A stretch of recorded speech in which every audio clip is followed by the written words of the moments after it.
सच्चिदानंद सदगुरु साईनाथ महाराज की जय। ओम साईराम। मित्रों, आज का ब्लॉग आप सभी हमारे साईं परिवार के लिए विशेष लाभकारी और कल्याणकारी है, क्योंकि आज के ब्लॉग में अपने साईं परिवार के लिए बहुत ही विशेष ब्लॉग लेकर के आए हैं। क्या साईनाथ की पूजा आराधना करने वाला व्यक्ति सदैव परेशान होता है? क्या साईनाथ की पूजा आराधना करने वाले व्यक्ति के जीवन में भीषणतम बाधाएं आती रहती हैं? क्या साईनाथ की पूजा आराधना करने वाले व्यक्ति के जीवन में धन का अभाव रहता है? आज इसी मुद्दे पर हम ब्लॉग लेकर के आए। और बाबा की भक्ति जब जीवन में प्रवेश करती है तो किस प्रकार का अनुभव हमें प्राप्त होता है बाबा से, किस प्रकार का संकेत बाबा देते हैं जब जीवन में भीषणतम बाधाएं चल रही होती हैं।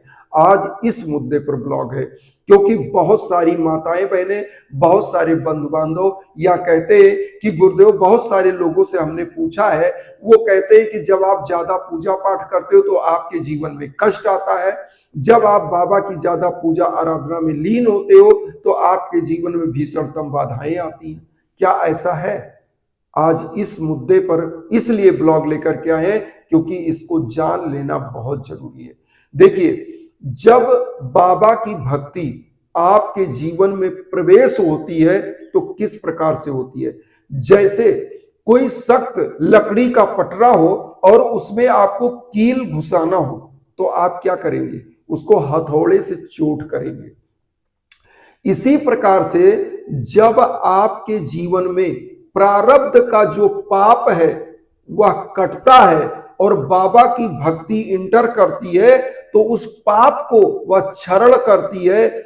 उस समय होता क्या है कि आपको ऐसा लगने लगता है कि अब हमसे भक्ति नहीं होगी। क्यों?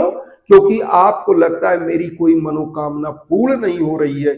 लेकिन अगर वहां सच्ची श्रद्धा और सबरी के साथ आप रुक जाते हैं तो होता क्या है, वह पाप कर्म जो प्रारब्ध का किया गया, आपके पुनर्जन्म का, पूर्व जन्म का जो पाप है वह क्षरण हो जाता है बाबा की भक्ति से और आपका पूरा जीवन एकदम क्लीन हो जाता है। तो इसीलिए लोगों को थोड़ा सा कष्ट जरूर महसूस होता है। दूसरा चीज, जब आपके जीवन में भीषणतम बाधाएं चल रही तो वह बाबा की दी हुई बाधा नहीं है, वो आपके प्रारब्ध में पूर्व जन्म में किए गए पाप के कारण ऐसा है। और होता क्या है, बाबा की भक्ति जब आपके जीवन में इंटर करती है तो उस प्रारब्ध को क्या होता है, जिस प्रकार से जब दीप बुझने वाला होता है तो उसकी ज्वाला क्या होती है, बहुत तेज भड़कती है, दीप एकदम फड़फड़ाती। कभी आप देखिए जब दीप बुझने वाला होता है तो उसकी लौ तेज हो जाती है। तो यहां पर आपको समझना है कि जब आपके जीवन में भीषणतम बाधाएं चल रही हैं और बाबा की भक्ति एंट्री करती है तो होता क्या है, उसकी दर्द, उसकी पीड़ा थोड़ी तेज महसूस होती है। ऐसे समयों में आपको क्या करना है, सच्ची श्रद्धा और सबरी रखना है। किसी भी कार्य क्षेत्र में आप लगे हो, पेशेंस के साथ, सच्ची श्रद्धा और सबरी के साथ लगे रहिए, बाबा की भक्ति और आराधना करते रहिए, निश्चित रूप से कल्याण होगा। क्योंकि बाबा के कारण से कोई भी जीवन में दिक्कत नहीं आती है, बशर्ते बाबा क्या करते हैं, आपके जीवन में जो गंदगी है, जो पाप है, उसको समाप्त करके आपके जीवन को और निर्मल कर देते हैं और उन्नत बना देते हैं। इसलिए आपको क्या करना, सच्ची श्रद्धा और सबरी। अब यहां आता है कि बाबा की अनुभूति कैसे होती है जब बाबा की आप भक्ति में जाते हो। बाबा की अनुभूति दो प्रकार की होती है। अगर आप सच्ची श्रद्धा और सबरी के साथ बाबा की भक्ति में आ रहे हैं और बाबा की आराधना कर रहे हैं तो आपके जीवन में प्रसन्नता ऐसी आती है कि आपको कुछ ना मिले तो भी आप अकारण ही प्रसन्न रहते हो। आपके घर का वातावरण अकारण ही हंसता खेलता हुआ दिखता है। लेकिन जब आपके मन में बाबा की परीक्षा चल रही होती है कि बाबा की पूजा करेंगे, मुझे यह चीज मिलेगा कि नहीं मिलेगा, तो वह चीज नहीं मिलेगा। क्यों? क्योंकि आप स्वयं असमंजस में हैं, आप अविश्वास में हैं। इसीलिए कहा गया विश्वासम फलति सर्वदा, विश्वास है तो फल आपको प्राप्त होगा। क्यों? क्योंकि कहा गया, बाबा ने अपने 11 वचन में कहा गया है, जैसा भाव रहा जिस जन का वैसा रूप हुआ मेरे मन का। बाबा का 11 वचन इसलिए मैं कहता हूं, और उदाहरण भी 11 वचन का इसलिए देता हूं कि 11 वचन की एक एक पंक्तियां अगर 11 वचन को पूरा ले ली जाए तो वो एक प्रकार से साईं सच्चरित्र की समरी है। बाबा ने जो 11 वचन ये बोला है, ये क्या है, आप एक बार मैं बता देना चाहता हूं, फिर मैं बताता हूं। बाबा ने कहा है, जो शिरडी में आएगा आपद दूर भगाएगा, चढ़े समाधि की सीढ़ी पर, पैर तले दुख की पीढ़ी पर, त्याग शरीर चला जाऊंगा, भक्त हेतु दौड़ा आऊंगा, मन में रखना दृढ़ विश्वास, करे समाधि पूरी आस, मुझे सदा जीवित ही जानो, अनुभव करो सत्य पहचानो, मेरी सरल आ खाली जाए, हो तो कोई मुझे बताए, जैसा भाव रहा जिस जन का वैसा रूप हुआ मेरे मन का, भार तुम्हारा मुझ पर होगा, वचन न मेरा झूठा होगा, असहायता लो भरपूर, जो मांगा हुआ नहीं है दूर, मुझ में लीन वचन मन काया, उसका ऋण ना कभी चुकाया, धन्य धन्य वह भक्त अनन्य, मेरी शरण तज लय नानन। ये बाबा स्वयं कहते अपने 11 वचन में। और हेमाड पंत जी ने साईं सच्चरित्र की रचना बाबा की आज्ञा से की, तो साईं सच्चरित्र में कुछ पंक्तियां हैं जो आप पढ़ेंगे, आपने पढ़ा भी होगा। बाबा ने कहा है, जो भक्त सच्ची श्रद्धा और सबरी के साथ मेरे शरण में आ जाता है, उसके घर में अन्न धन वस्त्र की मैं कभी कमी नहीं होने देता। तो बाबा की पूजा आराधना करने वाले व्यक्ति के घर में कभी धन की कमी हो जाए, ये तो मैं मान नहीं सकता। बाबा की भक्ति अनन्य भाव से जो करता है, बिना किसी चाह के करता है, बिना किसी लोभ के करता है, बाबा स्वयं उसको माला माल कर देते हैं। और मैं आपको बता दूं कुछ बाबा के संकेत, किस प्रकार की अनुभूति और संकेत होती है। जैसे आपकी पूजा जब बाबा स्वीकार कर रहे होते हैं तो आपको कुछ अनुभूतियां होंगी। मैं आपको बता रहा हूं, पहली अनुभूति, बाबा ने जैसा कहा है, मुझे सदा जीवित ही जानो, अनुभव करो सत्य पहचानो। तो अनुभूति क्या होती है, आपकी पूजा जब स्वीकार करते हैं बाबा, तो आप जैसे पूजा में बैठे, कोई जीव आ गया, एक मान लीजिए गाय आपके दरवाजे पे आ गई, अचानक से बांग दे रही है, भोजन मांग रही है, तो आपको करना क्या चाहिए, उसी समय बाबा की पूजा थोड़ी देर के लिए रोक के उस गाय के लिए एक निवाला लेके दौड़ते हुए जाना चाहिए। क्योंकि यही संकेत है आपको, यही सृष्टि का संकेत, यही प्रकृति का संकेत है। और बाबा ऐसे ही परीक्षा लिया करते थे अपने भक्तों का। एक बार ऐसे एक दाम्पत्य जो बाबा का निमंत्रण लेकर गए कि बाबा आप मेरे घर भोजन पे आइएगा, तो द्वारका माई में गए और बाबा का निमंत्रण लेके चले आए। उनके घर में क्या हुआ, जैसे ही वह थाली परोस करके बैठे, दो कुत्ते, काला कुत्ता एक आया, और उन लोग इंतजार करते रहे कि बाबा आएंगे कि नहीं आएंगे। उन्होंने क्या किया, कुत्ता फिर आया, एक चैला निकाला चूल्हे से, दौड़ाया कुत्ते को, कुत्ता अपनी जान बचा करके सरपट भाग गया।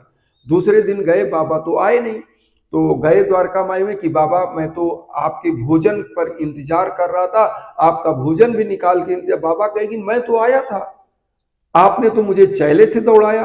तो उन लोगों ने सोचा कि हाँ, एक कुत्ता आया था, मैंने तो उसको चैला लेके दौड़ाया था। तो बाबा ने कहा वो तो मैं ही था, आपने तो मुझे भोजन ही नहीं दिया। वो लोग पश्चाताप करने लगे। यही अनुभूतियां हैं। अब दूसरी चीज, जब आपके जीवन में बाबा की कृपा बरसती है तो बाबा कुछ संकेत देते हैं। जैसे आप कोई पुष्प बाबा को चढ़ा दिए और वह पुष्प आप पूजा कर रहे, अचानक से आपके सम्मुख आके गिर जाता है, अकारण ही गिर जाता, बिना किसी हवा के। वो क्या है, वो बाबा संकेत दे रहे हैं कि मैं तुम्हारी पूजा से प्रसन्न हूं। ऐसे पुष्प को उठा करके अपनी तिजोरी में रख लीजिए। कभी धन की कमी आपके घर में नहीं होगी, कभी पर्स में रख लीजिए। कहीं आप बिजनेस व्यापार कर रहे, वहां पर आप अपने उस स्थान पर उस पुष्प को रख दीजिए। और दूसरा संकेत क्या होता है, जब आपकी पूजा बाबा एक्सेप्ट कर रहे होते हैं, तो आप जब पूजा करने जाते हैं तो आपके आंखों में श्रद्धा के रूप में बाबा के प्रति आपके आंखों में अपने आप आंसू आता है, आपको जमाइयां आती, क्योंकि वह ऊर्जा आपको फील होती है। ऊर्जा जब आती है शरीर में, किसी मंत्र को आपने सिद्ध कर लिया, बाबा की पूजा आपके ऊपर फलित होने लगी, बाबा की कृपा आप पर आने लगी, तो वह ऊर्जा आपको दिखाई देगी और उसका अनुभव होगा। और यहां पर एक चीज और बता दें, सबसे बड़ी चीज कि जब बाबा की आप पूजा करने जाते हैं तो जो चीज आप मांगना चाहते हैं ना, वो भूल जाते हैं। कभी आप बिलीव करिए, किसी मंदिर में आप जाते हैं, बहुत रेयर कोई चीज आपको याद आती, मुझे यह चीज बाबा से मांगना है, क्योंकि बाबा जानते हैं आपके जीवन में ना जी वो सब चीज को डिलीट कर देते जो आप मांगने जाते हो। बाबा स्वयं डिलीट कर देते। क्यों? क्योंकि बाबा कहते मुझे तेरे जीवन की हर कमियां पता है, मुझे क्या तुझे देना है वह भी पता है, किस समय देना है वह भी पता है, तो तू क्यों मोह माया में पड़ा हुआ है? क्योंकि लिखा है लोभस्य मोहस्य पापस्य कारणात्, लोभ मोह ही पाप का कारण है। तो बाबा क्या करते हैं, आपकी ऐसी लालच भरी निगाहों को वहां से हटा देते, वो अपने चरणों में आपकी नजरों को लगा देते, उनके मुखार बिंदु पर आपकी नजरें टिक जाती हैं और वही सच्ची श्रद्धा होती है आपकी, और आपकी मतलब बाबा की कृपा आपके ऊपर बनने लगती है। आप जब घर आते हो ना, उस मंदिर से निकले आपको याद है मैं तो बाबा के सामने कुछ मांगा ही नहीं, और हुआ क्या, सब कुछ भर भर के मिलने लगा। क्योंकि बिन मांगे मोती मिले, मांगे मिले न चूर, ये दुनिया की कहावत है। तो यहां पर एक चीज जान लीजिए, जब बाबा की भक्ति जीवन में इंटर होती है और वो भी सच्ची श्रद्धा सबरी के साथ, तो सब कुछ मिल जाती है। ऐसे ही हमारे एक बहुत ही अनन्य जो हमारे साथ जुड़े हुए थे अनन्य साईं भक्त, उनके बेटा जो है बीटेक किया हुआ था, अभी कल उन्होंने न्यूज दिया, मैं आज इस ब्लॉग को इसीलिए बना रहा हूं। उनके बेटे का जॉब कहीं नहीं लग रहा था और बीटेक किया हुआ बेटा एकदम भटक रहा था, अकेला पुत्र। और अब मैं आपको बताऊं, मध्य प्रदेश के रहने वाले अग्निहोत्री परिवार का बच्चा, वो हुआ क्या कि बहुत भटकता रहा, उसको कहीं जॉब नहीं। प्रभु की कृपा ऐसी हुई कि वह बच्चा एक जगह नहीं, चार चार जगहों से उसको जॉब मिली और बहुत अच्छे पैकेज पर, बहुत अच्छे पैकेज पर, छोटे छोटे संस्थानों में उसने काम किया, लेकिन हार नहीं माना। मैंने केवल उसके लिए 2 यज्ञ किया था, हवन किया था, उसके नाम गोत्र पर संकल्प करके, और उसकी जॉब हो गई।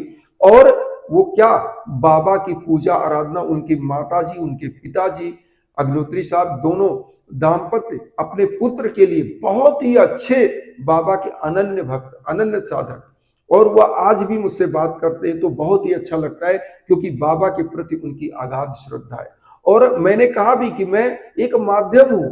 उन्होंने कहा नहीं गुरुदेव, आपके द्वारा किए गए हवन से पुत्र को जॉब लगा। हमने कहा देखिए मैं माध्यम हूं, मैं तो बाबा के चरणों के धूल की एक कण से भी, उसके भी बराबर मेरी औकात नहीं है। मैं तो बाबा का एक साधक हूं, सच्चा साधक हूं, उनके चरणों में लगा हुआ एक कण हूं।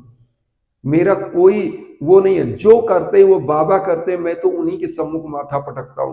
तो हुआ क्या कि देखिए यही यज्ञाजन हवन और उनके स्वयं के द्वारा किए गए बाबा की पूजा आराधना फलित होती है। तो यही मैं कहना चाहता हूं कि कोई भी पूजा करिए, इसीलिए कहा जाता है विश्वासम फलत सर्वदा, विश्वास है तो फल है, विश्वास नहीं है तो आप हजारों हजार हवन करा लीजिए, हजारों हजार स्वयं पूजा कर लीजिए, कोई मतलब नहीं है। इसीलिए कहा जाता है दुआ है तो दवा भी काम करती है। इसका मतलब समझिए, जब मानसिक स्थिति सही होती है तो दवा भी कार्य करती है, और यह आध्यात्म क्या करता है, आपकी मानसिक स्थिति को सुधारता है, आपकी मेंटल स्टेटस को सुधारता है, मानसिक रूप से आप स्वस्थ होते हैं। तो एक चीज जान लीजिए, कोई रोग आपको पकड़ नहीं सकता।